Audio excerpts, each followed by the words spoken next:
আসসালামু আলাইকুম সুপ্রিয় শিক্ষার্থীবৃন্দ, তোমাদের বাংলা দ্বিতীয় পত্র পরীক্ষা শেষ হয়েছে। তোমাদের বাংলা দ্বিতীয় পত্রে এমসিকিউ ছিল 30টি, যেখান থেকে তোমাদের পাশ করার জন্য 10টা এমসিকিউ সঠিক দেখাতে হবে। আজকের এমসিকিউতে অনেক শিক্ষার্থীদের এমসিকিউ খারাপ হয়েছে, যার কারণে তাদের 10টার চেয়ে কম এমসিকিউ সঠিক হয়েছে।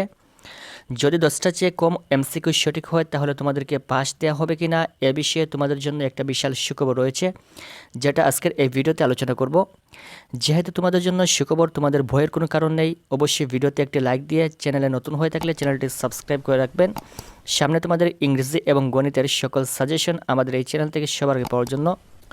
মূলত তোমাদের যাদের বাংলা দ্বিতীয় পত্রের এমসিকিউ খারাপ হয়েছে, অর্থাৎ 10টার চেয়ে কম হয়েছে, তোমাদেরকে দেখতে হবে তোমাদের বাংলা প্রথম পত্রে কতটা এমসিকিউ সঠিক হয়েছে।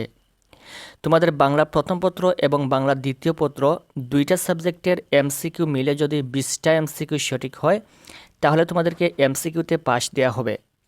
মনে করো তোমার বাংলা প্রথম পত্রে 12টা এমসিকিউ সঠিক হয়েছে, তাহলে দ্বিতীয় পত্রে আর 8টা এমসিকিউ সঠিক হলে তোমাকে পাস দেওয়া হবে। বাংলা প্রথম পত্র এবং বাংলা দ্বিতীয় পত্র এই দুইটা সাবজেক্টের এমসিকিউ মিলে তোমাদেরকে পাস দেওয়া হবে। অন্যদিকে বাংলা প্রথম পত্রের সিকিউ এবং দ্বিতীয় পত্রের সিকিউ মিলে তোমাদেরকে পাস দেওয়া হবে। বাংলা প্রথম পত্র এবং দ্বিতীয় পত্র এই দুইটা পত্রের সিকিউ মিলে মোট 46 নম্বর পেলে তোমাদেরকে সিকিউতে পাস দেওয়া হবে, এবং দুইটা সাবজেক্টের এমসিকিউ মিলে মোট 20টা এমসিকিউ সঠিক হলে তোমাদেরকে এমসিকিউতে পাস দেওয়া হবে। এক্ষেত্রে অনেকের বাংলা প্রথম পত্র ভালো হয়েছে, অনেকের বাংলা দ্বিতীয় পত্র ভালো হয়েছে, অনেকের বাংলা প্রথম পত্র খারাপ কিংবা দ্বিতীয় পত্র খারাপ হয়েছে। তোমাদেরকে দেখতে হবে দুইটা সাবজেক্টের এমসিকিউ মিলে মোট 20টা হয় কিনা।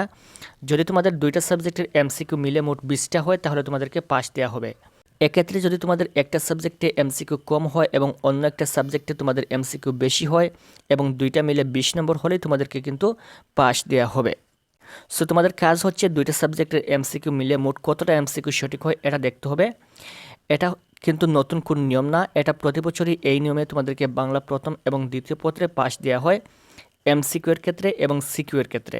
সো আজকে তোমাদের যাদের বাংলা দ্বিতীয় পত্রের এমসিকিউ 10টার চেয়ে কম হয়েছে তোমাদের চিন্তার কোনো কারণ নেই। যদি প্রথম পত্রের এমসিকিউতে 10টার চেয়ে বেশি হয় এবং দুইটা মিলে 20 নম্বর হয় তাহলে কিন্তু তোমাদেরকে এমসিকিউতে পাস দেওয়া হবে। আশা করি বুঝতে পেরেছ। পরবর্তী তোমাদের বিভিন্ন সাবজেক্ট পরীক্ষা রয়েছে, ইংরেজি পরীক্ষা রয়েছে, গণিত পরীক্ষা রয়েছে। আমাদের চ্যানেল থেকে অবশ্যই সকল সাবজেক্টের কমন সাজেশন পাবেন। পরবর্তী সকল সাবজেক্টের কমন সাজেশন পাওয়ার জন্য চ্যানেলটি অবশ্যই সাবস্ক্রাইব করে রাখবেন। Thank you so much.